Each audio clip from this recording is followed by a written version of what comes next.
তো ছাইরা যাবি কেন এটা বল। বললাম না তোর আর ভালো লাগে না।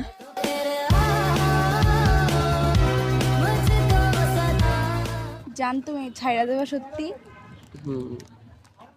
তো এত আশা এত স্বপ্ন। তা আগে বলছি আগেরটা শেষ, এখন নিউ আপডেট ভার্সন। তোমাকে নিয়ে কত স্বপ্ন দেখছি তুমি জানো। আম্মুকে আমি তোমার কথা বলছি বাসায়। তাই? আচ্ছা তা বাদ দিয়ে দাও, বইলা দিও ওরে আমার মানুষ পছন্দ না, তোমার পছন্দের ছেলেকে আমি বিয়ে করব। আমি তো পারবো না তোরে ছাড়তে। তা বললে তো হইব না, আমার মন যেটা আছে ওইটা করি। কি দেয়া কম আছি বল। না এত কিছু আর কিছু বলতে চাই না। হ্যাঁ, আমাদের একটাই লাস্ট দেখা, লাস্ট এন্ড ফার্স্ট। ওকে, আর যোগাযোগ করার চেষ্টা করবে না। কিছু করলাম না জান, তুমি আমার সাথে এরকম করতেছো কেন? তুই আমাকে ছাড়া যাইতে পারবি না, আমি তোকে ছাড়া বাঁচতে পারবো না। বুঝতে পারবি না? না এটা সবাই বলে, 2 দিন পরে এমনি ভুলে যাবি, সমস্যা নেই। তুই দেখবি তোকে 2 দিন পরে ভুলমো। হুম। 6 মাস হয়েছে রিলেশনশিপে আছি, এখন আমরা ভুলে যাবো?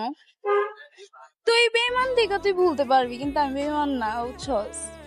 তাই? ছেলেরা এরকমই, নতুন সুন্দর মেয়ে পাইলে টাকাওয়ালা মেয়ে পাইলে চলে লাগা, বুঝছস? ভালোবাসা কি জিনিস এটা বুঝে না। আমার ভালোবাসার দরকার নেই, আমি এমনি একা ভালো আছি। তুই একটা মেয়েকে ঠকাইতেছিস না, নিজে একদিন ঠকবি। সমস্যা নেই, ঠকবো। জান যাইও না আমাকে ছেড়ে।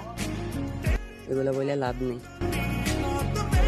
এন্ড কি করছি বললো, আমাকে একটু বইলা যাও তারপরে যাইও। কি করছি বললো? আমি তো আম্মুকে অনেক কথা বলছি, এখন তুই আমাকে না করতেছিস কেন এটা বল। আমরা রিলেশনের 1 মাস পরে আমি আম্মুকেও জানাইছি। তো তোকে তো কি বলছে আগে আগে সবকিছু জানাইতে? তুই না বলস, আমি বলছি। এখন তো আমার আর ভালো লাগে না এগুলা, তাই। তুই কি আমাকে খেলনার পুতুল পাইছস? খেলনার পুতুল লেগে কি, এখন আর করণীয় কিছু নেই। কুত্তা বাচ্চা, তুই কি মনে করছস আমাকে ছাড়া যাবি তুই? তুই পারবি আমাকে ছাড়া থাকতে? পারবো, আমি রিল্যাক্স।